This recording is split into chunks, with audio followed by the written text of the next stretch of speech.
welcome back to a very special episode of the ConquerCast. This is kind of the first of its kind. I've got a few of the fellas here from Mountain Ops, resident hunters here at Mountain Ops, and we're going to talk some hunting.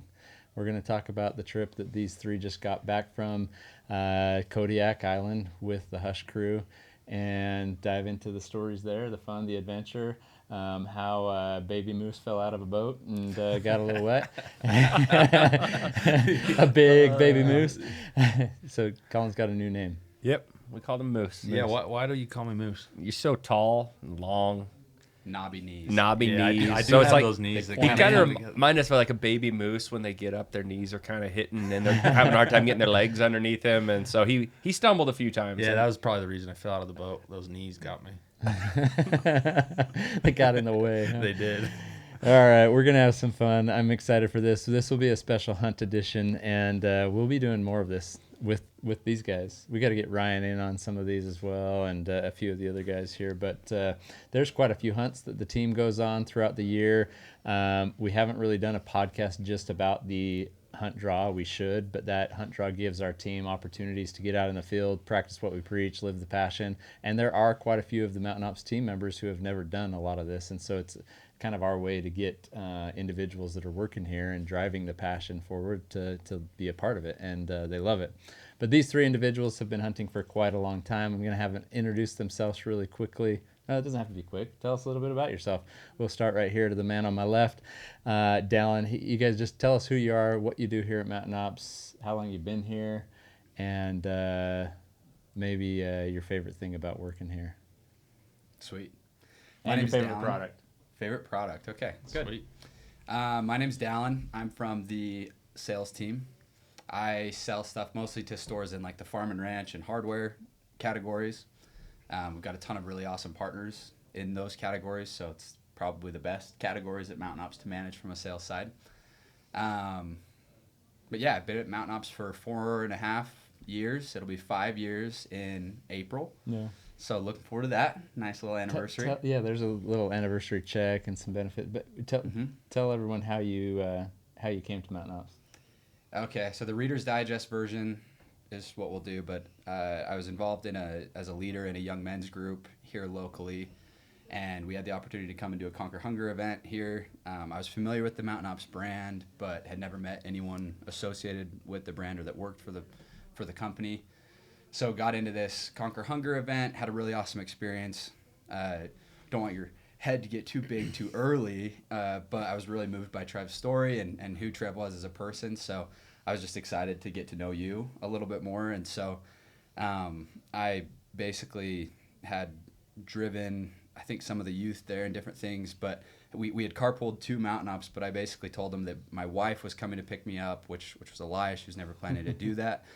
But I just wanted, and then I went to Trev, and I was like, hey, Trev, because everybody had left me at that point. Can I wait around with you long after everyone's gone? Yeah, do you mind staying as my wife's planning on coming to pick me up? She's running a few minutes late. And so really it was just a ploy to get some alone time with Trev. So we had that little conversation there, and then I was in software sales at the time, living a miserable life. And Mountain Ops saved me a few weeks later from moving to another software company and different things. So that's how they rescued me from a miserable life. Love it. Yeah, it's been awesome to have you on the team. What's your favorite product here? Favorite product could be the new meat sticks, honestly. Well, there's a lot. I use probably 7 or 8 Mountain Ops products every single day at a minimum. But you would the call new meat yourself sticks a are my favorite right now. companyman. I would refer to myself as a companyman. Yeah, absolutely. True blue through and through. So, That's awesome. All right. So that's Dallin Albrecht. Thank you for being here. Thank you, Trev. Yeah, and I'm Collin Heap. I started here, otherwise known as Moose. Baby Moose now. I've had a lot of nicknames over the years. Well, there's a lot more nicknames than that. Yeah, I've got quite a few nicknames here. Dallin and Daren are usually responsible for the nicknames, so there'll probably be a new one in 6 months. Yeah. But I started here. Let's see, about 2 years ago. It's almost been 2 years. It's been that long? Yeah, crazy. It's already been that. Okay. I started actually as a sales manager under Daren. The way my first interview, I found the post on LinkedIn, and I was like, I got to just try it. Was not qualified for the position, but You said it. Daren gave, very true. Daren gave me a chance, and he scheduled the interview with me. And then the day before the interview, I actually had a friend call me. He's like, "Hey, you want to go on a mountain lion hunt?" Never been able to do it. So I actually went and shot a mountain lion the day before. And then when you shoot one, you got to go take it to a Utah Division of Wildlife office, I guess is what. Yeah, take it to the office, and they have to like verify it and everything. And that's pretty close to the Mountain Ops HQ. So I came to my interview. I actually had a mountain lion in the back of my car. I was like, It helps. That's It helps a little that's bit. how we got the job. I think that helped a lot with giving a little credibility, even though I'm still probably the best hunter here. That's false, but it's cute you think that. But the interview is actually right here. Yeah, This the brings interview you was right in back. this You were room. sitting This in that is- very thi- seat. Yeah, this is where my Mountain Wow. Ops journey began. So That's when you first started lying to us. yeah, exactly. right after the You line. embellish a little bit, to get the job. Got here, and Puffery, so. these sales guys. But yeah, now I'm actually our community marketing manager. So I work a lot with like the Hush guys currently, Dale Brisby, some of our ambassadors, which is a lot of fun. And then I get to help with events. So the Hunt Expo that's coming up, I'm going to be prepping and planning that, which will be a lot of fun. Which the Hunt Expo is something I've done as a kid. Like I've been going since I was 3 years old. I don't know if you guys remember the Doug Miller Outdoor Show. Of course. I'd always go try to get him to sign something, and that's like where my journey began. So it's kind of full circle, just like living the dream. Luckily, Mountain Ops doesn't go that hard at the Hunt Expo, so no pressure. Yeah, literally. We don't just have like the coolest booth at the Hunt Expo that I have to make sure. Don't screw that up. Yeah. This podcast, I might not be here anymore if the Hunt Expo doesn't go well, and you guys can just refer back to We're this. taking notes. We're watching. Yeah, a little nervous now, but yeah. So started here a couple years ago. Love it. I've been a hunter my entire life, ever since I was, I don't know, as little. Like my dad would take me to the Bayou when I was here in Utah from the age of 2, backpacking, and from then I've just loved it. So It's awesome. yeah, just this is like the dream place to work. Super happy. The coolest guys to work with, even though they give me a bunch of nicknames. Baby Moose. But Well, we have to give him more now. He kind of abandoned the sales team a little bit. So we're happy for him, and he's in an awesome position, doing an awesome job now. But we have to give him a hard time because we feel a little bit of abandonment. Yeah. So, but we yeah. still love him. It's gonna come full circle. a little bit. You've got to have thick skin to work on the sales team because they go at each other pretty hard. Yeah. I don't have a nickname. I don't think. Maybe I have one. You behind have him. my We just back. haven't told you. Yeah. That's what I was gonna say. I'll tell you when We're we're gonna done air them recording. out on this recording. You got to be today. ready to be roasted on the Yeah. sales team, but Yeah. friends who roast each other usually more. I got a loyal, box so. of tissues over here. Yeah. We can handle it. Can we end this That's podcast with a roast? Yeah, on me. That's great. Wow. Let me gear up for this. But yeah, and I don't know if there's anything else besides my favorite product. Yeah. What is it? I use Ignite and Hydrate every day. Huckleberry Lemonade and the Hush Summit Surge are my top 2 Yeah, flavors. so good. Solid. I'm drinking Huckleberry Lemonade right now. Good stuff. Super good. Awesome. Yeah. Thanks, Colin. So I'm Daren Yates. I'm the VP of Sales here at Mountain Ops. I've been here just knocking on the door 6 years, actually. So be 6 years this December. So it's gone by Wow. quick. So, Crazy.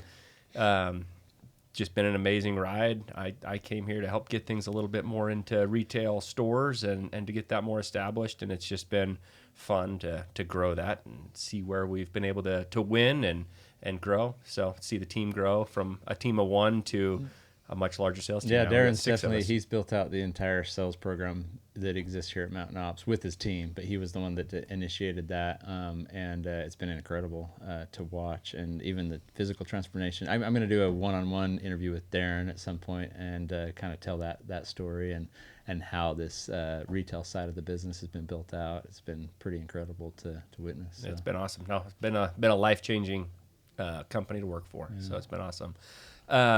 Yeah, I've been hunting all my life though. So this hunting is my passion, and I come from a long line of hunters, and that's just what my family does, and that's our love language. So been hunting a long time, anything we could. So it's awesome to work for a place that provides us these opportunities to hunt critters that I may not have hunted otherwise. That's one of the things that makes this hunt that we just went on so cool. That's probably was always one on my list, but probably not something I would have done without Mountain Ops helping us go do that. So it's awesome. As far as favorite products, I mean, I like Dallin. I use 7-8 products of ours a day at least. But Ignite that's how I start every day. It's what I look forward to. Do you mix yours with soda water? So I bought a Soda Stream at one point. I need to go get more CO2, but I was carbonating it for a while. So you mix it up and then you carbonate it. because if you mix it with soda water, it flattens it. Okay. But if you mix it and then carbonate it in a soda stream, it is Delicious. strong. My favorite is the Rocky Mountain Ricky with the That sounds good. I was going hard with pineapple hydrated. It was really good. Lately, though, I haven't had any CO2. I need to go get some. So, but my favorite flavor lately has been our peach lemonade, the naturally sweetened. Has just been it's just hit the spot. That's pretty much every morning to start my day. So Very cool. yeah. Very But Dallin's not wrong. Those meat sticks. They're I was admitting They're to him really today how many I've been eating favorite flavor every day. It goes between two, but jalapeno pepper jack is probably my favorite. But every time I eat that buffalo style, it's good. Yeah. What That- about you guys? I'm a Jalapeno jalapeno pepper jack. yeah, But the 100%. buffalo just once in a while hits. Yeah, I feel Every like, time it feel like hits. that cracked pepper's getting left behind. It is a little bit. That's my number 2. That's your number. That's two? your number Cracked two? pepper? I'll pick it back up. You know what's really good though? Best thing is cooking them over a fire. Oh. That- honestly, Unreal. So when we Is it like the little Smokies kind of? we Yeah. can we can We talk diced about them that up. later. Yeah. But we threw it on with the deer I shot, and we cooked the. I saw that charcuterie board you Yeah, put together. yeah, right but we there. just threw the whole like stick on the fire. Like we had it on like little skewers. It was unreal. like probably my tighten- favorite way to eat the big steak. Man. It, Wow. it tightens the skin up a little bit and just makes it A little pop and crispy, crack. a little Like crispy. it's crispy. Like it cheese. warms the cheese Yeah. up a little bit. Like it was. It Oh, was man. so good. I want That's it right awesome. now. Wow. Should we go start a fire? Let's do it. Yeah. Let's just that one right here. Need one of those like Fire. Those little mini tabletop marshmallow Maybe we cookers. should do that next time. Yeah, have a little tabletop. Yeah. Oh. Cook That could be something part of The part of the, Part of the what are we podcast. cooking up today? Yeah. Some mystery meats. Mystery meats would be fun. Mystery meats Hey. with Trev. All right. I think it's a new segment. This is good. This is a brainstorming session. You guys get to experience and witness all this. This is awesome. Okay. That's how a normal sales meeting goes for us. We're It, we're idea guys. it starts Big in a good idea place guys. and then it digresses every right. time. So, let's get back on track. I like it. This is awesome. So you guys just got back. And one of these days, Daren, you're gonna let me go on a hunt with you. I've been kind of No, that's the joke of Mountain Ops is that you won't go on a hunt with me. Everybody's talking about it. Everyone is. Huh, Yeah, on it the is. street? It's a big deal. I think it's you. You know, we've got. It's some, getting weird. We got some stuff planned for next year. It They- is getting weird. Okay, well, let's make it happen. There used to be two of us that hadn't hunted with you. Now it's just me. What are we gonna do? Moose in Alaska for All right. sure. Next oh, year? wow. Yeah. No, I'll buy in. You'll buy in. You'll pay for me and Trevor to go. Let's check with Colin's I'm wife. there. He's Let's supporting see if us. he'll be This is so buying. supportive. Yeah. Moose hunting moose. Moose. Yeah. Moose hunting moose. Yeah. I'll be there. Yeah. You guys need someone to pack out. I'm probably the best pack animal here. Favorite species? Favorite species to hunt? Real quick, just a Okay. Mule deer. mule deer. Really? It's the superior species. Mule Yeah. deer, mainly. Well, I don't know. Elk in the rut are fun, but I never can get a tag really for Utah. So Yeah, mule all the deer. generators are Yeah. tough. Mule deer is just in the top like of the ruggedest country.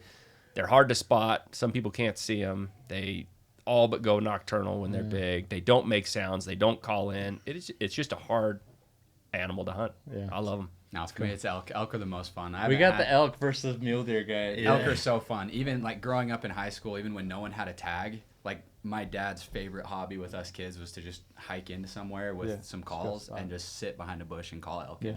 Even if we didn't have tags, we're You just were out calling elk. educating elk. Yeah. Educating Just- elk just so that people that are educating calling them in. Hey, just having a good time. So I'm with you. I'm Elk with are the you. most It's fun. it's something about just seeing an elk out in the wild is like gets your blood going. So Oh, for sure. I mean, I love hunting elk. I'll hunt anything, but I've been on a couple limited entry hunts too. Like my dad, all of my uncles, like they've all drawn their limited entry tags, and we've been able to be a part of a lot of them. And that is like elk are fun. Yeah. Elk are cool. cool. That's awesome. Well, we had I think this year was pretty special between the Mountain Ops hunt Hush crew. We had 3 hunts that we did together. Collin and I were out in Molokai with them. Axis deer, and that was a difficult hunt. We had a blast there. Yeah, way harder than I thought it would be. And then we had Casey and Matt with me and Ryan on Strawberry Ridge with a good friend of mine. And there's going to be a film around that. It's going to be super special. And then I think I was on that hunt with them when they got a call from one of you guys saying, "Hey, we've got this Alaska deal." And it was you guys, Hush, and one of the buyers from Murdoch's, which is one of the retailers that we work with. So three hunts with Hush. And it's kind of hard to outdo that, but we'll see what we can do next year. And so, I mean, Hush, who are they? For those that don't know. Honestly, I would say they're kind of the the Western hunters right now. Like they are known for the DIY hard Western hunting. That's kind of how I got into them. Like started watching them on YouTube because for me it was like these are the guys that are going to show me how to go on a public land hunt. And So you knew these guys before you started at oh yeah, I watched all the videos. I'm just messing. This is like He knew them. They didn't know him. That's fanboy. That's true. Yeah, you can call me fanboy, but He was a I hush bunny. really appreciated their content. And the one thing about, I don't know, you guys can probably agree now that you've been on a hunt with them, is with any hunt influencer, I guess, in the industry, everyone's probably questions like, these guys legit? Do they like get handed hunts to them? Like, where are they? And I can testify those guys are solid. Like They're the real deal. Incredible at spotting animals. Insane, just like really good. Like Casey, perfect example of how to be positive on a hunt. Like Yeah. I fell in the ocean. He told me, he's like, hey, something's going to work out. I thought I ruined the whole day. You did, but Yeah, I did, but I didn't. no, it made the whole day. It did. It set made- off a series of events. It made the whole day, but like Butterfly effect. they have a sense of positivity, hard Yeah. work, and grit about them that I think you see, but everyone in probably a way questions like, I think it's with any hunt influencer, like, are they legit? And I can say those guys are some of the best hunters I've ever people been see with. it, right? They might wonder about it, but it's pretty rare that you get an opportunity to hunt with one of these guys or to hunt with one of you Yeah. guys. I mean, you guys are the Mountain Ops crew, you know.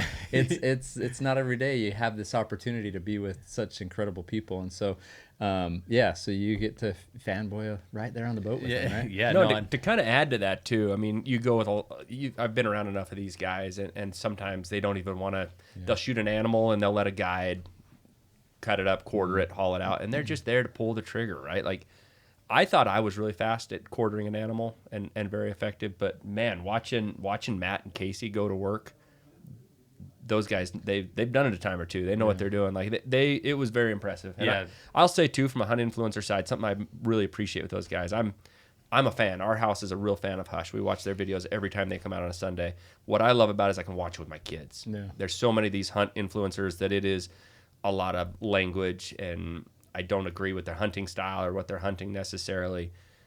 These guys keep it clean, and my kids love it and watch it and know who these guys are. And so I really appreciate that in their content, that it's something the whole family can watch, all the way from your kids to even hardcore hunters that that can even agree with their content. I'm like, this is worth watching. And it's like Collin said, it's stuff that we all can do.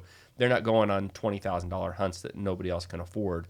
They're doing a lot of public land, over the counter tags, a lot of the same units I hunt, believe it or not, and they're out getting it done. And to me, that's inspiring. And there's times where I've been hunting and I come home and, I've been out for a week and I'm tired and I'm wore out, and all of a sudden one of their videos posts and it's like, okay, like I'm inspired again. I'm hearing Casey spiel about PHA, the positive hunting attitude. Like, I need to get back out. Like, they did it, I can do it. There was a video this year where Eric wounded an elk, and I had just wounded an elk, and I was kind of down in the dumps over it with my bow and kind of watching his experience, and it turned into killing that same elk. It kind of reinvigorated me. And so these guys are legit, and I respect what they're doing a lot. Not only very that, cool. but they also involve their kids, which is really cool too. Yeah, so I love it's that. fun to watch their kids hunt and kill stuff, and so it's really cool. It is good family content. Yeah. And let me say this too. You always worry when you're with a celebrity of how they're going to be. It was like, honestly, like I call those guys friends now. Like, it was like hanging out with some best friends. Like, we all joked and gave each other a hard time and had fun, and it was easy. Yeah. It was awesome. Yeah, just down to earth, good people. Yep, just I agree. plain and simple, just good people. 100%. Plus Casey lived in Tremont for a minute, Yeah, so so you God's guys are- country. yeah. So we had that in common. Kindred spirits. Yeah. No, Little hometown shout out. Well, hometown shout out Tremont. Shut up, go River High. go find Daren Yates. Class of and- '65. Wow, that's not 65. I wasn't even born then. Do I look that old? Little gray in the bird, man. This It's is starting to show through. starting It's to show coming. through. Yeah. And then Buyer from Murdoch's, is that who we had with us? Yeah, Yeah. tell us about him. I know there was kind of tell us why he was excited to be with the hunt guys or with the Mountain Ops guys on this hunt. Yeah, so we've worked with them for 5 or 6 years probably at this point. They're a phenomenal partner, some of the early adopters of Mountain Ops wholesale program and early believers and people that really backed the brand and then preached the success to other retailers that have played a big role in Mountain Up's success as a And not as a even the wholesale product, but a few years ago, they wrote us a very large check for Operation Conquer Hunger and had us come bring that to their team and had like 300 people there. We packed 60,000 meals together with them. So they're totally bought into the brand and the give back. So sorry. Yeah, no, that's right. And this buyer specifically, he was a sporting goods buyer for a long time. And so when we first went into Murdoch's, he wanted to be the buyer for our products. And we ended up going with a food buyer instead. And he's always been a big fan and friend to the brand. And so now he's been promoted a couple times. Now he oversees sporting goods and hard lines, essentially food and all those types of things. And so for him to now be able to be involved with our brand, he was pumped about that. But it was really cool. So I let him know 5 months ago or some 4 to 6 months ago, probably, about this hunt. And he said that the day after I let him know, he was in the gym on the stair stepper, because I told him, I said, we're going to be on a transporter on a boat and we're going to be hiking from sea level every single day. And so I said, it's going to be a physically demanding hunt. We want you to be ready for it. And he went out and lost 25 pounds in 4 to 6 months just preparing for this hunt. So he took it really seriously. But it was also cool because he's from Montana. He's been hunting. He's hunted waterfowl his whole life, and he's been trying for the last 10 or so years to harvest a big game animal. Has never had the opportunity or has never gotten it done until this past week, and so we were able to get him his first big game animal as well. So meaningful from a transformational standpoint, from a history standpoint of him for the last 5 or 6 years wanting to be involved with the Mountain Ops business at Murdoch's, and then also being able to get him his first big game animal. So it was like a really cool experience for him on multiple levels. And he was a super good guy, like great attitude the whole time. Like it was not fun conditions, honestly. Like it was not an easy hunt, and he just had the best attitude the whole time. So that always makes it better to hunt with someone that's just happy, really grateful, super cool guy.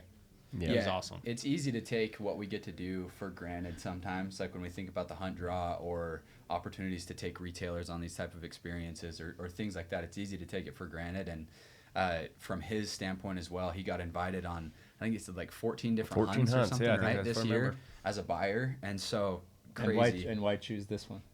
Yeah, multiple reasons. Yeah, which he got into. A lot of it was the brand and his history there, but a lot of it was the values of the brand. He brought up specifically a few examples of he used to drink a lot, to where he said it started to kind of, I don't want to overshare his story, but I think he'd be great with it. But he basically he got to the point where he was like, man, this could start to be a problem for me, and the culture in which he works as a larger and more broad culture in the farm and ranch industry, there's a lot of beer drinking. I mean, in that world, and that's part of the culture. But he completely cut out alcohol when he said that it might become, or when he felt that it might become a little bit of a problem for him. And so one of the reasons that he said he wanted to come with us is because he thought and knew that we didn't drink alcohol. And so that was some of the values of Mountain Ops, kind of not drinking alcohol is a Mountain Ops value specifically, but being a faith-centered brand and different things just is kind of what drew him to wanting to hunt with us. Cool. Compared to some of the others. Yeah, that's awesome. So yeah, and I think like going off that, I think everyone on this table could attest to like who you hunt with makes the whole experience. 100%. Oh, I've had some miserable hunt experiences. Yeah, definitely. This one wasn't so bad. No, this was awesome. Who's your go-to if you could hunt with one person? It's always my dad. Your dad. And Daren. Mine's my dad and brother. We hunt everything together. Dad for sure. Yep. Yeah. And family. Even I have sisters that are into it, that are just as into it as me, and that's cool to watch them succeed. A lot of them have killed bigger deer than me, and so it's cool to watch family succeed. But that's I think a lot of the beauty of the memories are the family memories that come from. I 100% love that, and I love that all of you said your dad. Like because I missed that. I didn't have a ton of opportunity to hunt with my dad, but when we did and we got outdoors, it was like that was my dad's favorite thing. The last few years of life, it was like that was everything to him, to spend that time.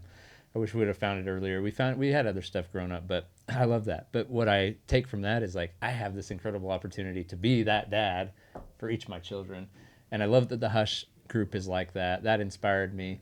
It's just incredible. So yeah, I mean, it's family for me. It's my wife and my kids for sure, and then hopefully you this year. Yeah.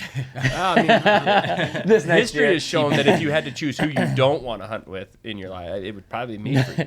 It's okay. not. I've just been holding out on you drawing one of these tags through the hunt It's draw. just going to be that much more special. I'm I gonna think draw this that- I'm year gonna draw a good elk tag. Darren's putting everything on to this once in a lifetime tag that we have here at Mountain Ops, and I'm rooting for you, man.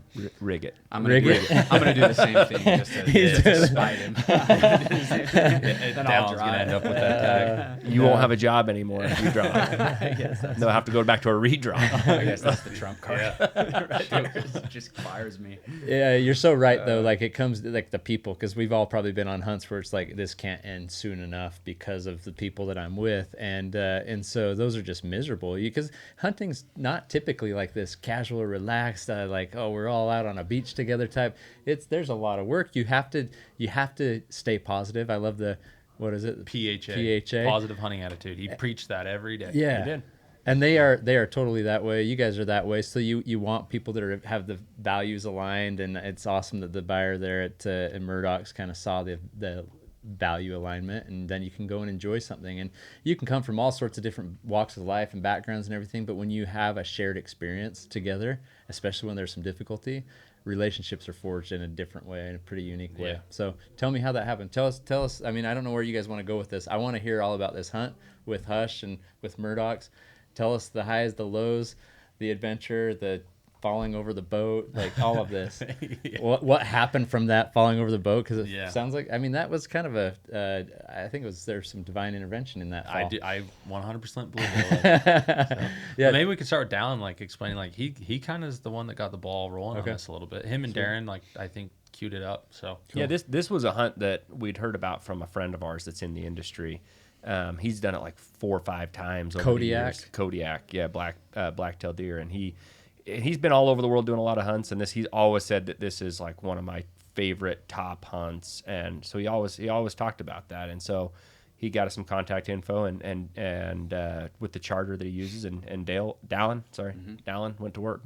We call him Dale. We call him Dale. Dale's got Big so. nickname guys over Big here. nickname Big guys. nickname guys. So, yeah. No, I think what drew us towards the experience was just the diversity of it, because we all like to hunt, fish, waterfowl, something that I hadn't gotten to do a ton, and so like I was excited to do that. But just the diversity of it. So the opportunity was black-tailed deer, red fox or foxes, whatever fox species you could find up there, fishing for halibut and rockfish, and then obviously the black-tailed deer. Did I ever say that? Did you say duck? And ducks. Yeah, That was ducks. There's a bunch of waterfowl. sea So- ducks that we don't see around here. Some of them. Yeah, like some of the ones that like for a waterfowler they're coveted, like a harlequin. Every waterfowler wants to shoot that surf scoter. Surf scoter. We shot one Yeah, of you those. guys- Cut 2 of You those. got 2 of those, yeah. We shot a banded, Banded, Banded goldeneye. hen goldeneye, which she was 15 years old. Wow. From a waterfowl perspective, like usually don't find ducks that old, so it was pretty. It was pretty Yeah, awesome. even when we entered the information in online, it said that check the number again because it's really? so old that it could be a typo. So The we were computer checking. told you that? yeah, like they're like, the this is website. too old. This is not right. Yeah. So they did it again, and they're like, yeah, this bird's 15 years old, which was Wow. super cool to see. Yeah, it had been banded right there in Kodiak, so it hadn't gone far, which was Wow. cool. But Yeah. just a different experience, different types of ducks. Yeah, we started out the day too. Actually, I feel like we were super blessed. We had good weather majority of the trip. For Kodiak, I think it was Kodiak, really yeah. good weather. Yeah. Yeah. And so the first day that we got in, it was really calm seas, and so they're like, hey, this is probably the best day to go after halibut, because they go out a little bit outside of the inlets a little bit, and you're gonna get bigger waves, and so it was pretty calm. So we got to start the day off with halibut. Dallin caught a sweet halibut to start the day off. You're out on a big transporter then. How big are these boats? I think they said it was a 65-foot Is that what it is? Okay. boat yeah. is what they were saying. Yeah, so essentially you've got like a back deck, Yeah. meat processing area is what that turns into. And then you've got, you go inside kind of, and you've just got your kind of living, well, like Couple tables. kitchen, couple tables. Yeah, you go up to where the bridge, up to where the captain is. And then we go down from the kitchen, you go down into the bunk room, basically. So it's just super tight living quarters, just bunks kind of stacked up on top of each other. But, yeah, it's a really cool boat. So, but yeah, it's a transporter, and that's kind of what drew us to this hunt as well, is that the guides, the captain and his deckhand are the only 2 people that are with you, and they can guide for foxes, they can guide for ducks, they can guide for fishing, but they can't actually by law as a transporter guide you for black-tailed deer. Okay. So they can't even point out a deer. They can't say like, there's a deer or you should go hunt this area. It is like you choose where you're hunting. Yeah, so we're sitting on the boat glassing, and if we see a spot, we're like, okay, can you take us over here? And they'll find a beach that they can drop us off on. Cool. Yeah, and then it's just go figure it out from there, which is kind of what we wanted and why we felt like Hush would be a good partner for this hunt as well, is just because it's a still kind of DIY feel. Yeah. So Yeah, it's DIY. You got to be ready to hike it from sea level. I mean, we were going up to 800, 1,200 feet every day. That's if you wanted to get into most of the bucks, that's where it was. Thick, really thick. I mean, I tell people it's like hiking the mountains here, like or the Wellsville Mountains that are just straight up. But at the same time, it's like if you've ever walked like a really thick marsh or a river bottom that you're pushing through bushes and cattails and like trees. those willowy. It's not bottoms. tundra floor there, is it? It's a semi, right? It's not full tundra. No, it's soft and it makes a soft, weird yeah. noise when you walk on it that almost sounds hollow, and you can feel other people stomping. Yeah, it's so it weird. makes everybody sounds So like is they're a that bear. difficult? I mean, is that difficult for the hunting then? There's that a difficulty, kind of yeah. send Yeah. I don't know. The deer there aren't used to seeing a lot of people. Yeah, they're not too spooked with people, which is I mean, when I think of Kodiak, I immediately go to the bears, right? And because there's some big bears on Kodiak, and I've watched some History Channel. Like I think there's a show on TV. I don't know if it's History Channel where it's called Kodiak, and it's all about these people that draw these tags for the big Kodiak bears there. And so did you guys run into any of that, or? We saw one from like 1,200 yards. It was a ways out, and then Dallin and I did run into one with the buyer at about 50, 60 yards. I peeked up over a hill to look for some deer because we were trying to get him a deer, and all of a sudden I see a buck, and I'm pumped, so I pop back over. Hey, get your gun! There's a deer down here, and as soon as we pop back over, it's gone. Huh. And so I look around, and all of a sudden a doe runs out from where that buck had come from, and right on its heels was a big old brown bear Going after it? Going kind of like Pursuing. jogging after it a little bit. Nothing too serious, but it was definitely right behind it. And so at the same time, I'm blown away seeing this bear, and it's close and it's big, and so I want to get a video of it because it's cool. I need that. At the same time, we're trying to find this buck. Where the buck went. Where did it go? Well, we can't see. There's a bunch of brush up here, and so luckily we find the deer again. The bear goes into the brush between us and the deer, so we don't see where he went, but the deer's up there. So we get our guy down on the gun, and he ends up shooting it. Huh. But that bear's not far from there. Yeah, that's a dinner bell right next to it. It's like, hey, Yeah, right, we're right here. Yeah, so we shot this deer, and it's wounded at this point. He'd hit it, it had bedded down, and so we're sneaking up a little closer to just finish it. But yeah, we know we have a bear right in there, so it is a little bit of an eerie feeling. We get up in there, he finishes the deer, and then obviously we've got to quarter this deer and get out of there. And now in the state of Alaska, you pull every piece of meat out of it. You have to take the ribs, you have to take every part of the neck, every part of the brisket. Like there can't be any meat left on the bones there. So you're doing which is great, right? Yeah. That's how it ought to be. be. We're doing a really thorough job, but the whole time knowing we're in some thick brush right here. I mean, it is trees all the way around us, all the way up. See more than 10 yards. Yeah, 10, 15 yards, you can't see. Did you just have Collin kind of over? Like Collin wasn't with us. He was probably in the boat I was having a actually- meal. And I was on Team Alpha Male. We were just machines. We were just getting Team it done. Alpha Male was your guys. What was your guys' Team name? Beta Male, I think. we didn't need a name to make ourselves great. Colin was probably falling in the ocean somewhere. Yeah. Probably laying in the water. No, so we did split from the very beginning. We did have me, Dallin, and Adam, the buyer, and then we had Collin and the Hush guys in a group. So it's 3 and 3, just kind of split it up, give everybody a buddy system, and then.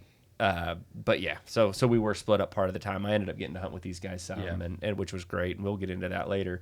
But yeah, we go up there, we quarter this thing out, and then we had a decision to make. Do we hike the direction that bear went? That's the easier way out. That's the way we came in. We know how to get out there. Or do we go try to explore off this really gnarly side and try to figure our way out in the dark? And we not quite dark. It was starting to get that way, and we decided we're going to go the known way and hope the shooting scared that bear off. And luckily, we never saw him again. We got out. We're still alive. You went with known over gnarly. Yeah, known over gnarly. Yeah, I've just it was all gnarly. too many times in my in hunting, I've just you get desperate and you want to take a shortcut or try something different. And most of the time it's like, it burns me. Like there's some But you're following the tracks of this bear? No, we didn't follow the tracks. We were following our tracks. on- we were right on ours. I We feel kept like we finding were on them. a bear trail because Probably. it's just like it's so thick and it's thorny and it's like it just you're trying to find a place to walk and you end up walking on game trails Yeah. that are big enough for people to walk through, which are the game trails big enough for bears to walk through. So you kind of end up just doing Yeah, that. It's just so basically the thick. best trails are the bear trails. Yeah, So, it's just so thick. put that yourself on those. I can't emphasize how thick it is. Yeah, and it that- is thorns. It is stinging nettle. So if you got skin exposed, you're just feeling all these zips and zings all over your skin. Like it's We got humbled quick because we'd see a buck up the hill a ways, and we're like, 30 minutes we can be on this buck within shooting distance. We can go get this thing. And we'd see a knoll that we wanted to get to, and that knoll that you thought would take 30 minutes to get to takes hours to get to. Yeah, that was a big. That made it really difficult. even now I look back at pictures and I'm like, that side hill looks so open, and it is And it's not not. that. Yeah, it is hard to even explain Yeah. how thick and steep it is. And I would take thick or steep, but to have both of those combined was Yeah. Yeah. it was something. But yeah, the thorns. Like I don't think anyone prepped us for the thorns. Like everywhere you went, like you grab onto anything, it's gonna cut you up. That's interesting. Yeah, I didn't expect that on. Like it was rose hips and a bunch of other thorn bushes. I don't know. Like he said, stinging nettle everywhere. So if you were wearing gloves, like I think we all got covered in stinging nettle. Yeah, for the first day I didn't wear gloves. I don't love to wear gloves, and I was just, my hands were messed Yeah. up. Yeah. Dang. So you got the one down then. This was the buyer. Yeah, that was the Yeah. first one in our group. That was on. It was actually That was Monday. day 2 or full day 2 or 3. It was full day two. So yeah, we had a half day on. We got there on Saturday. Had a half day to hunt that evening. Fished halibut that day and then hunted the evening. Yeah, Yeah. they basically said, hey, this is the only clear day that we're going to be on the main channel to fish halibut. So we wanted to catch some halibut. Halibut's Yeah. delicious, fun to catch. They're cool fish. So Yeah. we chose to fish some halibut. We had enough hunting days. Cool. And so, yeah, we hunted that night. Nobody killed anything. We saw some stuff. I missed a fox. Oh, that's Yeah, right. Yeah, Matt I wasn't spotted gonna. I one. wasn't gonna tell people. Well, no, they're small targets to hit, but he came out at like 150 yards. I thought I was set up good, and we reviewed the footage, and I took off the tuft of his hair off his back. Oh, really? Yeah. Gave him a little haircut. Or maybe it just separated from the shockwave. I don't know. Yeah, It was close. Either way, it was close. So then Little bummer. Sunday, some of us hunted. Like Collin, respect the heck out of him. He doesn't hunt Sunday, hence the name #No Blood on Sundays. If you want to follow him on Instagram. Little plug for you. Get up that followership. But so Collin didn't hunt, but he ran around with everybody else, and Casey did shoot his Yeah. Sunday. That night? was awesome. Yeah, Casey, we got off kind of the same spot we got dropped off the night before. So we kind of had an idea. Both of us kind of got dropped off the same area. We split up, and we started working our way up. And Casey's like, "Look at this mound up here. It looks like a brown bear's been like digging up all these like mice or voles or whatever's up there." And Matt puts up his binoculars. He's like, "Oh, there's a buck right above it." And he was like 800 yards. Normally 800 yards in the train we hunt, you're going to cover that 20, 30 minutes. This stuff so thick. So we got up there, and then it was just alders and trees. And Casey made the spot of a lifetime. He like peeked through a little bush at 150 yards, and that buck was bedded. So that was really cool because we got a set up on it. I set up on the spotting scope, got video of that, and then they got around the hill, got a good angle. And when that buck stood up about 15, 20 minutes later, he took the shot and dumped him. And that was the first First person to take Team take it Alpha. through. Yeah, Nice Team buck. Alpha male. Yeah, It was a 3x3 with eye guards. with eye so guards. that- Yeah, we were pretty cool. pumped. That's considered a good blacktail deer. That's awesome. Yeah, and then we got to spend some time up there. They always kind of I don't know about you guys, but we always got prepped to like you got to get these deer clean fast because of the bears. We took a little bit of time. We didn't go super fast. We didn't go really slow, but Yeah. You kind of on high alert the whole time? yeah, I stood there and watched, made sure no bears were coming, and we were ready. But it was a lot of fun. That's cool. So now sure you're they felt safe 1-to-1 with you. team. Keep- team Well, Alpha? actually, Well, that they, was- they beat us. That was on Sunday. was on so we went Sunday. out of order a little bit. That was on Sunday. Yeah, and then me and Matt and Casey, because we just get it done early. We got it done in the morning. We're very efficient, and we headed back down to the boat. We actually went after some ducks, and so Casey and Matt were able to shoot some harlequin, and I sat in the back and filmed for them a little bit. Cool. The Learned a story little was bit you how to missed a film. bunch of harlequin. So they gave you the camera? No, I didn't get it. They gave me the camera, and Hey, you Missed- might be missed a better bunch with of this. shots. Just half of my videos, they let me know were out of focus. But That was the joke of the trip. They trusted him from the very Wait, first so day. are you going with me on my hunt this next week? hey, we don't. You want some out of focus video? I've learned some great stuff. I need a video. They ended up later in the hunt. You can ask Matt. I don't know how much it was, but they used a lot of my little clips I took. So. Good. His first clip was during halibut fishing, and they went back and reviewed it later, and it was just the rail in focus and nothing, and it also was in focus. Hey, I didn't know how to use this You're camera. like, one day I've got I it will down. trip over this into the ocean. yeah. So I figured it out a little bit. Okay. It got better throughout the week. Good. No, those guys were really cool. Colin's obviously been doing some of that stuff, and it was cool to watch them just like share what they know and Yeah. help. Like Yeah, they're Matt great took teachers. your camera and was like setting up pre-settings and different things, That's telling cool. them what to Yeah, use and they when. were That was awesome. cool to Yeah. see them share that. But yeah, then we got to the next day, which was Monday. That's when Adam shot his buck where that bear pushed it out. And during that, there was this big face, and it looked pretty open. But what we found out is everything that looked open is not open. It's 6 foot tall thorns. But we split off from them. We went to the left, they went to the right, and we got up there, and we started working our way. We saw a buck from the boat that we're like, no, that looks like a pretty good buck. And then we started working our way up to it.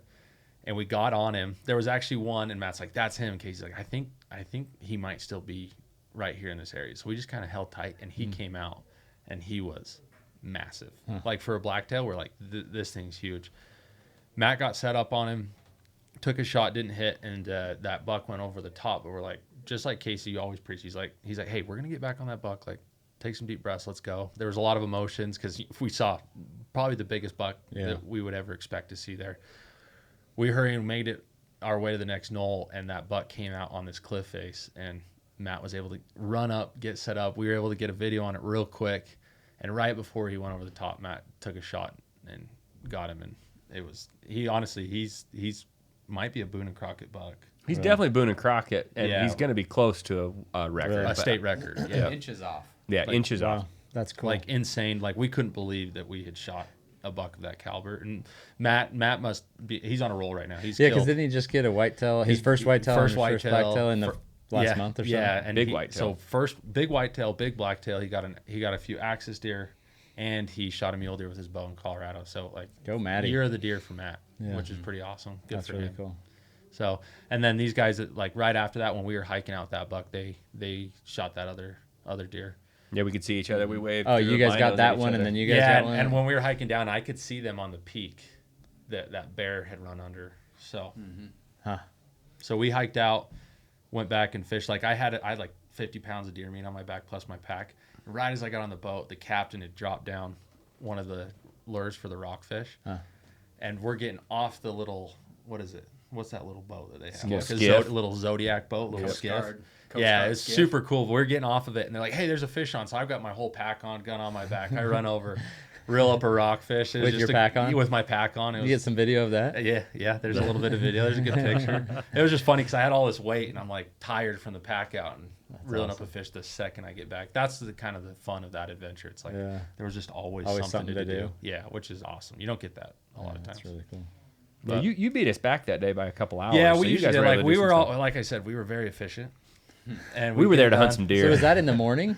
That was in the morning, And but it- you by the didn't- so I mean it didn't get light until 9 o'clock. Yeah, it was late. Oh, okay. So it and didn't then are get you light till hunting 9. morning and evening for the blacktail? Well, all day. They just Or dropped all day. They just drop you off Yeah.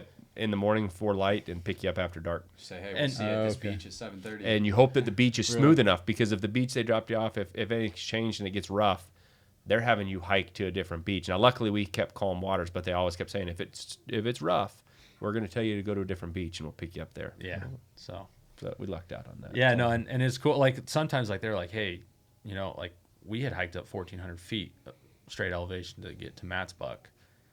It's like you kind of want to shoot another buck there, but it's like, how are you going to get another one off? Our So team could have it's- done it. yeah, 2 that deer's would've nothing. maybe. Yeah, I don't know. I guess for your Especially group, that's two probably black true. tails. You were at your Well, top. your name just Alpha Team Alpha Team Male. Alpha Just Male. I know. Well, guess you, Definitely. we lost we were some more street cred. concerned about the bears. You know, we just didn't. You know, We blow weren't packs. scared about bears. We got right into 50 yards. Our team Honestly, wasn't we scared. could take them. Yeah, no, you probably could have. Honestly, I don't like the bears. I was honestly, Daren probably heard me multiple times. I'd be in that thick brush alone, and he'd hear me go, "Hey, bear," and I just yell it out. He went up to get his deer, and I hear him yelling, "Hey, bear!" You wait till you see something. Me and Collin are a lot alike. Yeah, we are. Like seriously, there's a lot of hay bear going on. When I'm out. There were people that I talked to about Kodiak that said that you're gonna walk around a bush and there's gonna be a bear at some Yeah, point. if that's 6 feet tall and you're It's there's- thick. You can't see anything, so I'm yelling, "Hey, bear." Yeah, Honest, good. sometimes I did it as a joke. Most of the time, it's and the 'cause I was bear's like, terrified. "Hey, thanks for letting me know you're here. Here I Yeah, come." exactly. I just didn't want to startle anything, So I was just trying to be safe. That's But- good. That's actually probably pretty good. But yeah, advice. But after that day, honestly, like, what was the next event? You got back and you messed up your back. Bad. Yeah, tell that story. No, it's just, and it wasn't even that bad of a pack out, honestly. It was just we just had a good hike with some meat on the back. My pack was like 3 times the weight of everyone else's. So That's false. being a hero. Truthfully, I will say your pack of meat was the heaviest, but not by a ton. Not by a ton. But So this is two and two now. So this is like the third for your guys' team. Packing No, out? this is the first No, year. this is our our okay. side's Okay, first. we're we back. kind of went out of order. Yeah, we're all over the place. Okay, we're back. On We're day back one. on order though So from here on out. Casey's, to recap, Casey's was day 1. Okay. Matt and Adam were both Matt from Hush, Day- Adam from Murdoch's were okay. both day 2. Okay. And so Adam's pack out was where I hurt my back. So Okay. we were packing out Adam's deer, and got back to the skiff, and then just kept the pack on because I didn't want to set my pack in the water on the bottom of the skiff. And so we're skiffing back to the transporter and bouncing. On the waves were a little bit bigger that night, and so I think just being hunched over in the skiff with the pack, and I've had back issues. So I actually just had an MRI today and got some the herniated. results? Yeah, some herniated discs going on. Yeah. Yeah, so not feeling great if I'm sitting like uncomfortably in this chair. That's the reason. But That's painful. yeah, still in a little bit of pain from that. So it's a little bit limiting for the rest of the hunt, unfortunately. But we still got it done. So Yeah. that kind of takes us to day 3. I Day think. 3. Or Yeah. full day 3. Yeah, day 3, because you woke up and it was probably got way worse when you woke up. Yeah, I could barely walk. Yeah, he was He was in a bad way. Yeah, he was bad. I had like I my was trekking concerned. pole, and I'm like couldn't walk without the trekking pole. It was pretty bad throughout the back. Yeah, so our team, we don't name our Beta team. male, yeah. No, beta male, sure. It kind of fell apart on that day, Tuesday. So when we went to leave, I mean, Dallin was in no shape to go hike up 1,200 feet. Yeah, but we still had a good plan, and we still gave it an effort. So me and Adam went to the other side of the bay, and they dropped us off on a beach, and we hiked up to this knoll, and we just glassed a side hill. Basically, we just glassed this face of this mountain for pretty much the whole day. I would sit on one side and I would just lay down. They brought me a little camp chair, to like sit in the camp chair, but it like hurts worse to like sit up than it does to like lay down. So I just threw my pack on the ground and just laid down. I was just glassing this face the whole day. Adam just slept. Right? Yeah. And then I would do that for a while, and then I would get up and I would hobble to the other side of the knoll, and then I'd lay down again and glass the other side of it that you couldn't see from the other side. So I just glassed all day. Saw some does, never saw a good buck. Probably for the best, because probably wouldn't have been able to get on him even if I saw one. Yeah. But we gave it an effort, So that was Cool. that was pretty much Yeah, the extent of my day 3. Yeah, so they were taking us out, and I was just gonna go hunt by myself. I've done it alone in Alaska before. My group fell apart like this, not like this because injury, just because people killed stuff and didn't want to hunt with me anymore. So I was hunting by myself in a different hunt. So I was like, I'm just gonna do the same thing. Like I'll just go for a hike. That's fine. That was the gotta true use the reason. buddy system, huh? I was just sick of He was sick of you. being. Yeah, I in was this. I was a little concerned. Darren did want to go off. I just kept saying, I was like, dude, just stay with us. I was concerned about the No, bears, and he's just like, nah, I'm just gonna go on my own. Yeah. But so we're on the boat, and they're gonna be dropped off on this beach. I'm like, oh, just take me to the other side. I'll go to this other beach. And these guys just kept like, no, just come hunt with us for the day. And so when Collin said it didn't mean anything, when Casey from Hush asked me, like, that's a better. No, but eventually I said, like, no, I'll come hang out with you guys for a Journal little bit. entry. And Casey asked me to hunt with him today. and so I said, there's probably a time where I'll just split off and do my own thing from you guys. But I'll come up there for a bit, and if even if it's just hiking up to 1,000 feet, and I go this way, and you guys stay here or go that way, we'll do something. But I wanted to hunt, right? And if you're all balled up and there's 3 tags or 2 tags together, guy might not get his turn, and it's not like Blacktail are big enough you can't hike one out yourself. So I'm like, I'll go do it myself. But they talked me into it, which ended up being an awesome day. And that's, if you've seen the video of Collin falling in the ocean, that was that morning. That was that morning. Okay. So yeah, we hit the beach and Yeah, I Tell wanted us about this. Yeah, miss. well, yeah. So Yeah. That's where I got the name Baby Moose Legs or whatever. Because of my knees. It wasn't the knees that took me out. But No, the best part is Matt got off and set up the camera on the beach. Yeah, what was noticeably. that? it was just to get getting cool a cool shots, shot of of the you tunnels guys coming getting off. out. Yeah. And we had done it every day. Like, It was a Coast Guard boat. It was like Navy SEAL style. Like, yeah, it was named, like, it hanging was out just over the kind of edge. fun because Like, it's you're part of the storming a hunt. beach, It's you part know? of, and most of the days, honestly, the waves were a lot worse. And like there was like we jumped out on like rocks, like there's slippery rocks in the ocean. Like you slip, you're gonna go down in like another And sometimes foot, they can't wet. get you in as close as you want to. So you're taking on some You're water. taking water, and so One day, even Casey got on the transporter's back, yeah, he did. who had waders. And then I was looking at it, and I'm Just like, like, hey, can I I'm have like a ride? 60 pounds more than Casey, and I'm just like looking at it. I'm like, please do not put me on your back. I'm like, we are gonna go down in the water. But like, this was the easiest beach landing It was. of the trip. They pull us up, and the rocks and the sand is so good that they can get right up. Like we're in like 3 inches of water. Everyone gets out, and if you watch the video back, the second I step out, all that weight is released off that boat, and that boat just goes like this. Oh, is that and what my, it is? And my leg catches couldn't that pick up the his boat, feet. and I just instead of falling forward out of the water, I went sideways, and I was trying to keep that gun up. If you watch, You the did a video, good job, honestly. Great, Like, great muzzle yeah, control. great you know, muzzle. keeping everyone safe. But I fell, and I hit, and it wasn't that much water, but it soaked the whole right side of my body. Cold water. And it was so cold. And that day, It was someone so had messed funny. up messed up the bathroom on the boat. It wasn't me. Messed up the bathroom. Yeah, What'd so you we do? Somebody couldn't go to the clogged bathroom. the bathroom on the boat. I walked into it. Now we got to That's talk a whole about it. nother. But anyway, so I was like, I gotta go to the bathroom. They're like, you can't go till you get to the beach. I'm soaking wet. I like go find I'm like sad and crying over in a corner, just like trying to go to the bathroom. I'm like soaked head to toe, and I get up there, and Matt's looking at me. Matt's like, you look like a wet dog. Like you were. Sad. He was shivering. I was shivering a lot because that wind's It was hitting me on sad. cold. It was sad. And Matt's like, Wait. It was sad coming from you. This is I think I've watched the video. I don't know how many hundreds of times. Mainly, yeah, I see you fall, but then watching Daren, he didn't think it was very sad at first. no, he was He was laughing doubled as hell. over laughing. Part of it was just such an easy landing on the beach, like easiest spot, nothing to trip over. And this guy we'd been giving him a hard time the whole trip, and all of a sudden he because I think you had another bad come out of it. Like one of the first ones out of the boat, you were struggling too. didn't I you? did. I almost tripped one time out of the boat.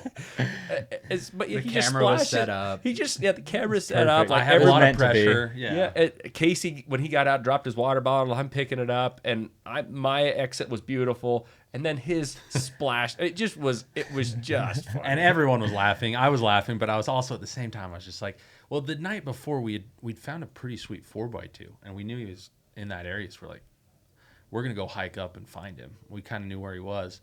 I was like, I just ruined the whole day. And the first thought that came into my mind was, maybe there's a purpose to me falling in the water, and maybe I wise just got to purpose. go for it. And that's what I thought. And then Matt's like, let's make a fire. And then I'm like, I feel so stupid. Like, they got to make a fire to keep me warm. Like, I feel like just... Yeah, because the original I plan just is we're feel just like gonna a walk waste of straight up this space. mountain. It's just like taking care of your kids. Yeah, literally. And in I the was mountains. like, gosh dang it. Like, I am just, this is just not how I envisioned Thought we left our this kids day at to go. home. Yeah, exactly. And so I was pretty sad. But then I was like, I just kept thinking like, PHA, positive hunting attitude, like something good's going to come from that. So we built a fire. We all broke down some wood, like 100 yards off the beach. We got up on this cool little like rock outcrop, which looked awesome. Mm-hmm. And we just sat up there. We got the fire, and it was great. It was actually drying me out real quick, getting me real warm. And after like 30 minutes of sitting there, 45 minutes, Probably at least. I think time went by pretty quick. It 'cause did. We were Maybe it was making. an We had a hour. pretty raging fire. Like it was a good one. Matt and Casey, I'll give them all the credit. They are great at spotting deer. And Casey's like, dude, there's a buck. There's a shooter on the face above us. And so I immediately go get set up. We get ready Right next to the fire. right next to the fire. And that buck is just sitting there feeding. They get a video on it. Everyone's got eyes on him. And it was 440 yards and One shot. one shot. Meat in the dumped pot. him. And he, That's awesome. he rolled down a little bit. And what was cool about that is like, I was like, okay, you know what? That's awesome. Daren was still there. And at this point, I think you were about ready to be like, okay, Collin got his deer. I'm going to go off and find one. Because it was close enough Yeah. that I was fine to do it on my own. Because Casey and Matt already had theirs. Yeah, they had already shot theirs. And so me and Daren were the only two with tags at this Okay. point on that part of the island. And so I walked up, we got up there, and I just drug my deer all the way to the ocean. Just let it kind of got down to a point where it was really flat, and easy to Nice. clean him. And we got them all cut up. And that rib meat, like you got to take all the rib meat out. And a lot of times, like if you let rib meat dry out, it just becomes like you get that pellicle on that meat, and you can't really use it. And so unless you grind it right away or do something with it. So I was like, you know what, like let's cook this up. We had a fire going. And awesome. so I went down to the beach and I soaked a tenderloin, all the rib meat, and some of the neck meat in the ocean to try and get some. We didn't have any seasoning, so I was like, let's get some saltiness from the ocean. I got a big flat rock that was soaked in the ocean. And they're like, we got to get a little saltiness from this.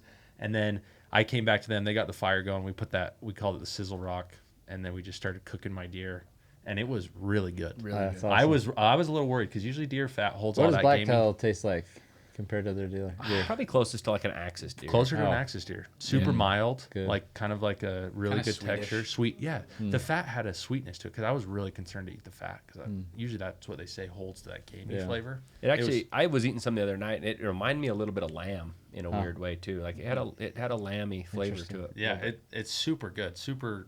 And so we had no seasonings. Darren had a Old Hush lemonade Ignite pack.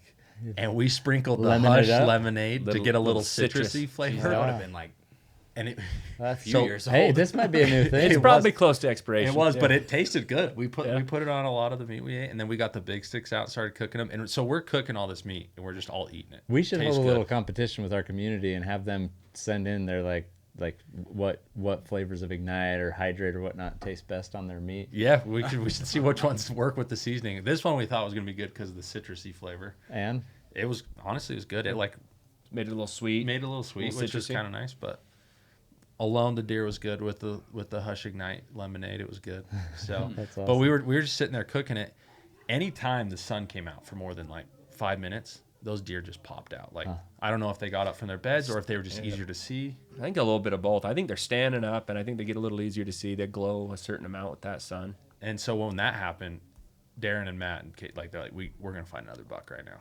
And I'm not kidding. Probably 2 minutes later, Right by the fire. Probably less than. less than that, right by the fire, same spot. So we're cooking, eating my deer, having a good time, and I can let Darren take it from there because that's his buck. Yeah, so it was Matt that spotted. He's like, "Oh, there's a buck," and he's like, "I think it's a good one." And so we're looking at it.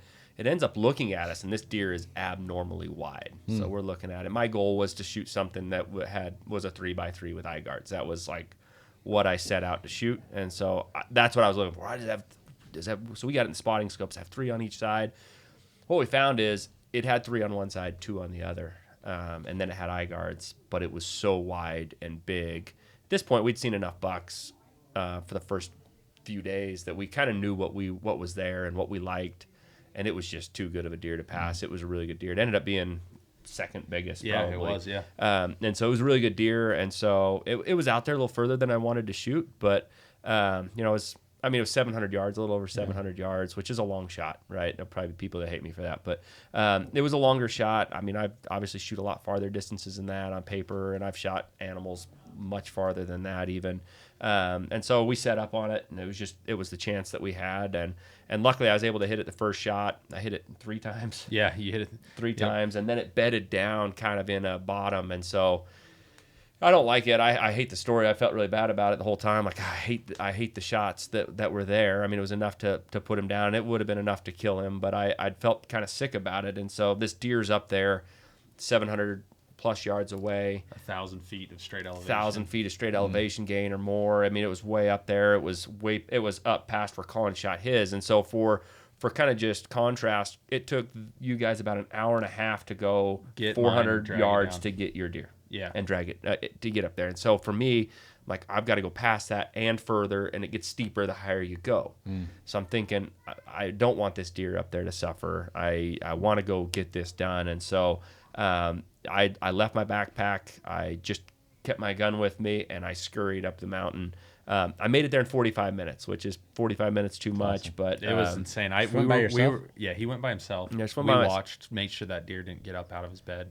We had a plan set up where we had a pack right behind the fire, and if the deer moved to the left of it, we were going to move the pack to the left. The deer moved right of it, so he could glass down and see like Smart. what happened. Yeah, every once in a while I'd turn around, check it, see where it was. They always had one guy on the spotter watching it. There was 2 guys in a little teepee tent that they were under because as soon as Started I to left, rain. it just started to downpour. Oh, no way. Yeah. Yeah. So I didn't bring my rain gear. I didn't even bring like my Jetstream like outer jacket. I just had a Mountain Ops grid fleece on, and so I'm scurrying up the mountain, and I'm all but hands and knees trying to crawl up this steep thing. And so I get up there, get right in on him. He's right where he was. Shot him, and then I took a picture up there because I'm looking down off the top of this steep mountain right down at these guys, and they're in this nice little teepee. Yeah, we were all bundled up in I'm there. just like, that looks so nice. I'm like glassing, like, I hope somebody decides to come up this way, bring me my backpack.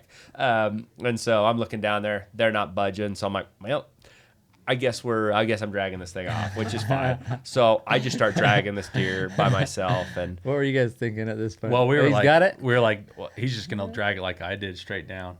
And then at one point, though, I was like, he doesn't have as like easy as a straight down option as I did. No. So I started hiking my way up to help him kind of pull it that way.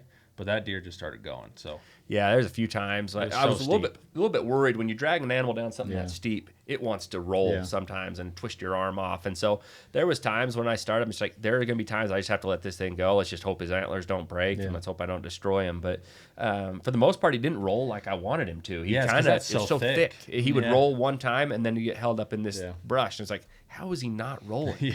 But there was a time where I all of a sudden drug him, and I'm staring off something that's pretty much a cliff. it is a cliff. Yeah, these guys were having a hard time figuring out where I was. I couldn't see him for a sec, and then all of a sudden I was like, oh, there's a deer coming rolling down the mountain. So I just had to just let him roll. There was a few times like I busted up my shin because he rolled and slammed his antler into my shin. But yeah, he went over the edge, and then I got him down there ways, but I couldn't. If I went right the way I needed to, it was kind of going uphill while I was going down, and so it just didn't work. It kind of forced me into this bottom. I got really low. I mean, I got much lower than where your deer was at originally, and so got down there low enough.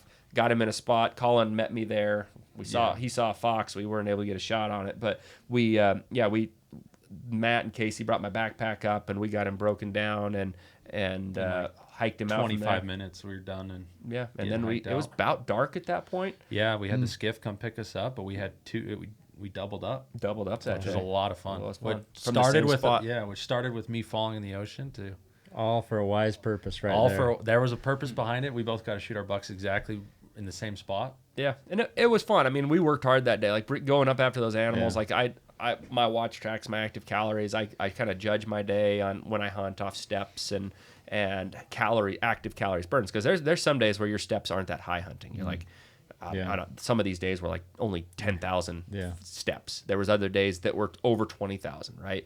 But even at 10,000 steps, because of how steep and full body deal, I mean, you were burning over 2,000 active calories on something like that. So you were using up a lot of energy. And so even though, we sat there in the same spot hunting, it was still a physically demanding day, but it was just a lot of, up until that point, I'd obviously spent a lot of time with Hush in the evenings and mornings and stuff, but it was fun to spend some time hunting that day with him and stuff. So it was a lot of fun. There was some times like it kind of worked out when Collin went to go after his deer. I was like, I'm going to glass for another 10 minutes and then I'm going to call it, and I'm packing up my stuff and going. And then I kept spotting deer, nothing big, mainly does. And then I was starting to pack up my stuff, and Casey walked up. They were pretty much done breaking up their deer, and Casey came over. He's like, I was just going to see if you're still up here, wanted to hang out with you. And I was just about to leave. Like, literally, if he wouldn't have showed up, I would have been gone. And so kind of having him show up, and then we hung out and talked for a while, and then obviously it wasn't 45 minutes, an hour later, and I'm shooting a deer from that spot. So it's just kind of funny to see the chain of events that kind of led to all that. But the really interesting thing is where Collin and I shot our deer is right where Matt shot his deer, and not that far from where Casey shot his deer. So we shot 4 really nice deer. A honey hole right there. Within 1,000 yards of each other. Wow. At least, like across. I mean, it was a spot. It's pretty early in the channel. It's a huge long face. So it is big area, but it was an area that the transporter said that this season they hadn't been able to bring anybody there because of the water out that far was still too rough. So they were further in these drainages. And so we were hunting some spots that maybe hadn't had people in it, at least they said. But it was cool that we brought 4 good deer right off that area. Yeah, it was awesome. Yeah, big FOMO day for me. Yeah, Yeah. poor Dallin loves being a part of that. So I felt Big so FOMO bad. day. You know? The Two shark- the deer, didn't look charcuterie that board. good. Yeah, No, that didn't look that it truly, that's the last thing you want from to happen looked to a good. guy, right? You're on a hunt looked that's good. once in a lifetime, and to have a guy get hurt like that it's sad. That's really too bad. kind of a bummer. You feel it for him in a That's lot nice of ways. to see so. that tender heart of yours, Darren. Oh, it's so tender. That doesn't come out very often. No. I love these guys. I love all you guys. I'm just messing Say that on the there. trip. I feel a lot. This is what I tell my wife. I feel a lot. I just am not really good at sharing it. So I was feeling a You're lot good for at sharing you. everything else. What am I sharing, Trev? I mean, sales guys, they're good at talking, right? No, Darren is as soft-hearted as they come. It's not something you hear about me very often, but I'll take it. I'm working on it. Some of my favorite thing is one of the favorite things I've ever gotten from somebody here at Mountain Ops was a letter from Darren. You okay if I share a little bit about Nah, it? let's not go there. It's just- Trevor, I've got a reputation. I didn't know No, it was he's this week. sitting in I don't know if you were in a tree I was stand. hunting elk. in Colorado. Yeah. And he wrote me a letter about what Mountain Ops has meant to him, and man, it was a tearjerker. My eyes were sweating. I think you know how you have some of those letters and there's like teardrops, like the ink Stain No, the you ink. sent it. It wasn't handwritten. It was but electronic. It was, It was probably one run-on sentence because I wrote it in notes in Colorado. And, yeah. yeah. Yeah, I've got it. I'll always remember that. There's a tender-hearted man right here. All of you guys got some good hearts. Yeah, we do. Sure. We try. Sure. I'm probably the most tenderhearted. Yeah. I'm buttering you guys up so that this roast that you say you're gonna do at the end, it doesn't get too Too get too intense. rough. Yeah. So Yeah, the roast is gonna make Trevor. You're too nice of a guy. but behind closed doors, you guys have some things, some it's- nicknames. terrible. Yeah, let's hear them. No, we don't have nicknames. Make No, everybody that's at the awesome. table blush. Any, I'm just kidding. I want to ask, like, is there a lesson or like a highlighted lesson or something that, like a big takeaway from this hunt from each of you guys that you'd want to? You don't want to hear about me shooting my deer? Oh, I still I got one. skipped over you. You didn't shoot. We didn't talk about that one. Wow. No, that was the next day. Okay, next All day. right, now you know what? Let's skip. For it. some We reason, I talked thought that about- was the end. We talked about me getting hurt. Let's just leave it at that. We'll just let And I everyone forget assume that I that pack just that you packed out it was failed. heavier than everyone else's wasn't yours. How kind of you. See the heart of That's this what we man. learned. Yeah. Yeah. Okay, tell us about your hunt. No, it was just that the next day, I was the only one that hadn't killed, and so I was like, There's some pressure we on need that, to, right? I was like, we need to wrap this up. Yeah. We got a lot of other activities to get to, so I mean, we want to hunt, we want to hunt birds, we want to fish, we want to do a lot of other things. So I was like, man, we got to get this thing done. And guy's back is out. Like you Yeah, I'm like, literally, I don't you have look time at him, to- you look at him, you're like, he can't move. Dang. He's trying. He won't tell you that, and he'll be like, I'm good to go. Just drop me up. I'm gonna do it. But Grandpa. Back he was injuries are the ruined. ones that everyone uses as an excuse to not do hard stuff. Like, oh, I'm sorry, I would, but I got a bad back. But when you So I actually do felt have a bad awful. back, so I felt really bad. It's about horrible. Yeah. it. No, you could tell it that was this not guy a was position hurting. that I Yeah, wanted there to was be no in. hiding it. I did not like it. But anyway, so the next day we're like, man, we basically had the same plan. Like, we're gonna go sit 100 yards from a beach, glass up a side hill, and try to get a shot on a buck. And so as we were going to a spot where we thought we could do that, Matt, yeah. again, shout out to Matt, spotted a buck. You're Eagle missing the eyes, other huh? sit we did. You passed a buck on that one sit that Yeah, you and there's I a did. spike. That spike. Where that remember that yeah, bear was I like mean, 1,200 feet above it, and Yeah. you set him. We down. kind of sat on that point. It was a spike. Yeah. You know, so Yeah. Didn't want. Yeah, pass. anyways, I kind of even forgot about that. I don't even remember this bike. But anyways, as we're driving back, cruising back on the boat, Matt spots there's basically a cliff, 100 feet. 100-foot seawall. At least Like, 100. sea It was wall, more than basically, 100 feet. 150-foot cliff, 200-foot cliff. Yeah.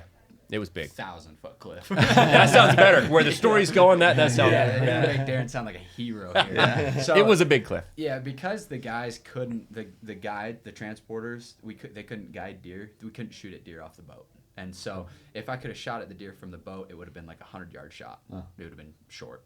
But instead we had to go across the bay kind of to this beach. And so I skiffed into the beach. Of course, I'm like, I can barely put my pack on, so I'm like passing my pack to one of the guys, and I just went to the beach by myself, and I just got my pack down, set up, and it was like 510 yards or something is what I ranged it at, and then I was able to shoot across the bay up the cliff at this deer and was able to get this deer. And so then when I got the deer, the skiff came back, got me, took me back to the boat, and then we were like, man, I got to go get this deer now, and we were trying to figure out how to get there. And so Collin was like, dude, I'm gonna come help you pack this deer out. I got you. Like, Collin was sore from the previous day. He's like, I've already packed out 4 deer at this point. You know? 4 deer. That's not true. Name them. Yours, mine, Mine Casey's, was Matt's. Oh, did you did help me a little bit. Yeah, a little I bit. threw some off. 4. I packed out the most deer. Well, actually, Hush guys did 4 too. And Collin's also in the worst shape, so I guess those two, so those pack outs mean a lot more to Collin than but no, Collin's like, I got you, dude. So anyways, me and Daren end up going by ourselves, basically. What happened? What happened? He got Collin's distracted by a duck Collin went hunt. duck The hunting. guy goes, he's like, when those guys go get that deer, we're gonna go duck hunting. I looked at Dale. I'm like, you guys got it. We all knew exactly what would happen.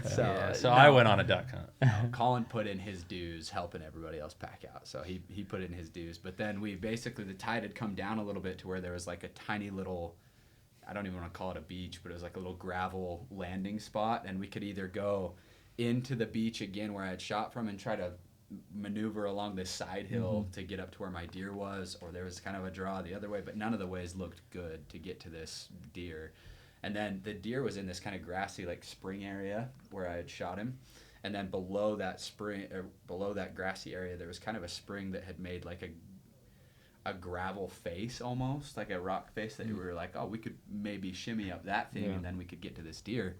And so we got to that little gravel spot and with low tide and started hiking up, and like a third of the way up, I mean, and it was a cliff. It's like we're on our hands and knees just grabbing at whatever we can, trying to shimmy up this hill. Yeah, and then stuff is pulling out because you'd grab a root or a tree or something or a branch and you would pull on it and it would just pull the little gravel away. It was just wet and muddy, and so we were climbing up, and then I get like Daren's leading the way, and like a third of the way up he's like, yeah, Dallin, you're not with your back, you're not making it up. Like you're not getting up this. So Daren put the team on his back. I sat on that face as high as I'd climbed up, and then next thing I knew, a deer was rolling down the hill right next to me. He is a mountain goat. I will give him that credit.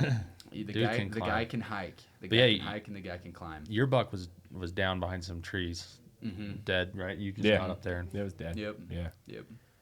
That's So awesome. that's pretty much all there Do you have is some to it, snacks but- with you for the trail? I did have my backpack on me, so I would have had some snacks. Yeah. But the way that we got up, it only took you maybe, how long did it take you to get to it? I mean, Not that long. I was maybe up there in like, what, 20 20 minutes? minutes? Yeah, It 20, was- 30 minutes. And then it was, the problem is I got up there and I was yelling down I drug it down a ways to where I was getting close to the cliff. I'm yelling off. I can't hear these guys. I'm like, where are they? Like, I want to make sure that I don't hit them once I start coming off this side hill.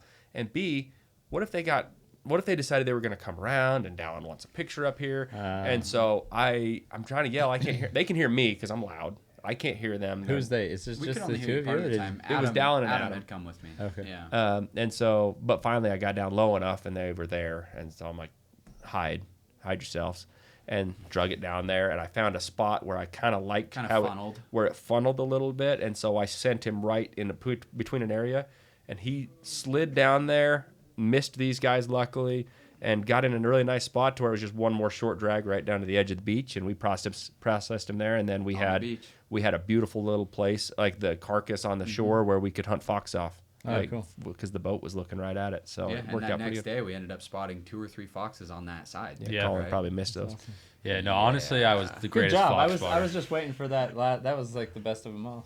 It was a good one. good. I mean, Yeah. yeah, it's a good one.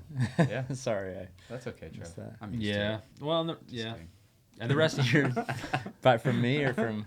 Yeah. It's just always getting overlooked. It is what it Oh is. dang it! Just kidding. But yeah, kidding. the rest. I don't really feel that way. The rest of the time we just spent going after foxes, ducks, and Fishing fishing rockfish, which was a lot of fun because we had a couple days left, and so We could catch a limit of rockfish in an hour. Yeah, like it was fast action. It's a lot of fun. You're jigging off the bottom down at like they made 80 us a feet. custom mountain ops lure, which I was saw super that on cool. social Yeah, media. that was Really cool. awesome. And they loved it. The And fish caught loved fish. it. Wow. Yeah. Yeah, it caught fish. Hey, add that to the product lineup, huh? Yeah. Yeah. Might need to. Little Mountain Ops rockfish lure. That's all. Anyone get a fox? One. We got one. So Adam, the guy from Murdoch's, he got shot on it, hit it, and then I followed up with him 3 more times, and so we were able to get that fox. And honestly, it's kind of sketchy because I got up there and he had run down and he came right at me, but he was in like all these boulders on the sea, or like on the ocean, and I shot him and he was like far in there, and I had to get on my belly and then stick my arm in. But he's still kind of a lot like I could only grab his head, and so the whole time I was like poking him, being like, please don't bite me, just like please let him. But luckily he was dead, and I was able to pull him out. But those foxes there are like the size of a coyote. They're big. Here, They well, at least the one we got, he was huge. They're big, but when you skin them down, you realize how small of Yeah. a target you're really shooting at. Yeah, So like- when a guy misses one at 150 yards, you actually shouldn't feel that bad about it because they're not that big Yeah, around. not big at all. Wow. But it was We beautiful. let him feel bad about it. Yeah, They did. I They, can imagine. they made reality- me feel. They made me feel, but I was the only one to get it done. Made the best shot on a deer of the trip. Biggest halibut, biggest rockfish. I'm just kidding. He got the biggest Yeah, halibut. Dallin got the biggest Yeah, halibut. definitely. Probably the biggest rockfish too. Yeah. Did you catch many? Best rockfish? shooter on ducks. I don't think I ever missed. Honestly. Some confidence. I Yeah, like it. honestly. It's all Moose. pretty false confidence, but we let him have it. No, there's just a lot of fun to it, and honestly, the terrain. We didn't even talk about like one of the coolest parts, which I thought was flying in. Oh, yeah, that was cool. Yeah. Tell Like us. we were on a little plane. All of you in one. Yeah, plane? it was the same plane we flew in Molokai. Yeah. So what? How many seats is there? 9 9 seats. with pilots. Yeah, with the pilots. So you're just right in there. You're going through all these peaks, and the coolest part is there were mountain goats Oh, everywhere. That's awesome. And at one point, the pilot brought us down real low, and we were about eye level with a goat that was perched up on a cliff, which was really Wow. cool. But like that terrain is unreal. Like Yeah. we hardly touched any of it. Yeah, it is unreal. There's places there So that vast, nobody's huh? ever been, and it's rough country. And Super you're humbling. flying over some of those peaks, and the Yeah, plane it makes gets you to feel shaking. small, huh? Yeah. Yeah, it's just like if you think you're something, go Go to Alaska. Go to Alaska. Go to Alaska. Makes you feel real small. Yeah. It'll remind you who you are. Even put a you in little your place. island in Alaska, technically. Yeah. Yeah. Ah, it's But it's awesome. cool. Yeah, you land on this little tiny gravel strip that's up there. It's all visual flight. So if there's any clouds, like we got held up, we had to stay a day longer because there was too much clouds they couldn't see. And Got that bonus day with Nilchik Charters. They, Yeah. took, Yeah. they took care of us. Yeah. It's cool. Yeah. It's a lot of fun. Highlight of the trip for you guys, or a learning lesson that you take away from it. highlight for me was just spending some time with incredible humans. Like honestly, there wasn't one person on the trip that I wouldn't want to go spend a week with again. Like it was just a lot of fun. And there were times early on in the trip that I'm like, man, I'm having so much fun. Like I don't want this to end. Like this is, I mean, towards the end, you're there that long. You're like, okay, I'm probably ready to go home. But it was just, I genuinely just enjoyed being around everybody. Like it felt very familiar. Awesome. Even with the people that I didn't know before the hunt. So Cool. Yeah, and I think that goes perfectly back to like what we talked about at the beginning of this podcast. It's that whoever you're with is going to make or break the hunt in a lot of cases. And that's the people we spent the time with. That's what made the hunt for sure. We could go do that hunt; it could be fun, but it's the people that really made it. It's awesome. Yeah, and being there with people that are genuinely excited for others' success. Like I think that's one of the greatest characteristics that people can have is if you meet people that are just genuinely excited to see other people do well or succeed, no matter what it is. But that's how it felt on this hunt, is that anytime anybody killed something or made something happen or caught a fish or did something, everyone was just stoked for that person.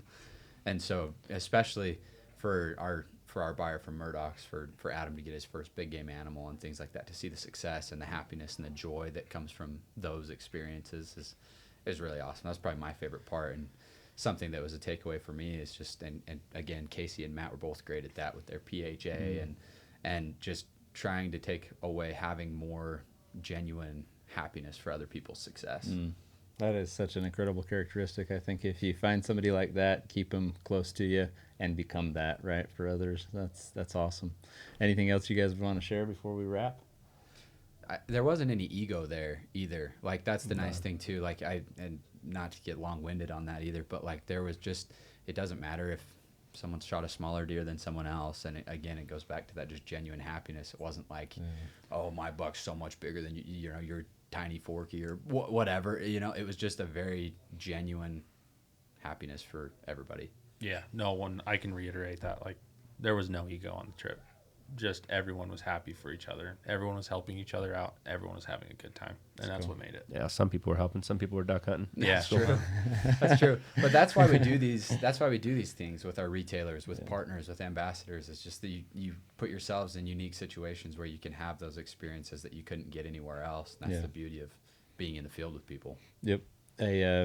Going back, you guys said you'd hunt with your fathers if you could hunt with anyone. I'll always remember my dad's first hunt, and the thing he said was, I've fallen in love with what hunting can do for relationships, you know. And so Adam from Murdoch's, Casey and Matt, and obviously Eric as well, from Hush, we are incredibly grateful for the relationships we have with you guys, with your brands, with you as individuals, the opportunities that have come our way because we work with you is incredible. And I've experienced that. I mean, you look at a Murdoch's who, incredible people, completely aligned. They put their money where their mouth is and said, hey, we want to support the good that Mountain Ops is doing. And they do this incredible event with us. The relationship's growing.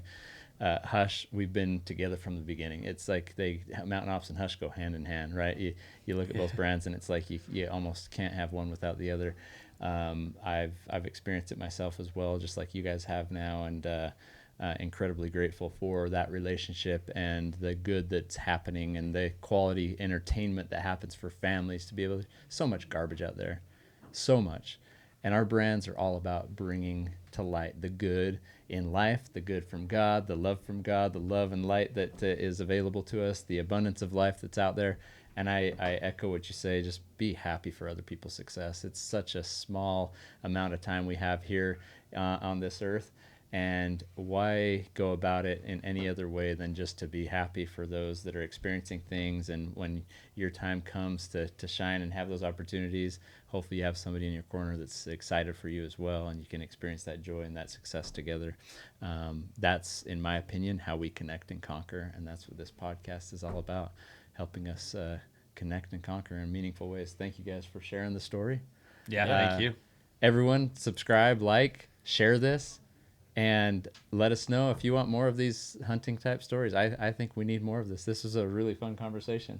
Yeah, and thanks to you, Trev, for helping facilitate some of those opportunities and different things, creating that culture. So grateful to the Mountain Ops brand as well. Thank you. Most definitely. Oh yeah, game changer, life changer. Honestly, life changer. What this company has done for all of us. Yeah, likewise. Okay, guys. Thanks, Trev. Thank you. Thank you. Yep.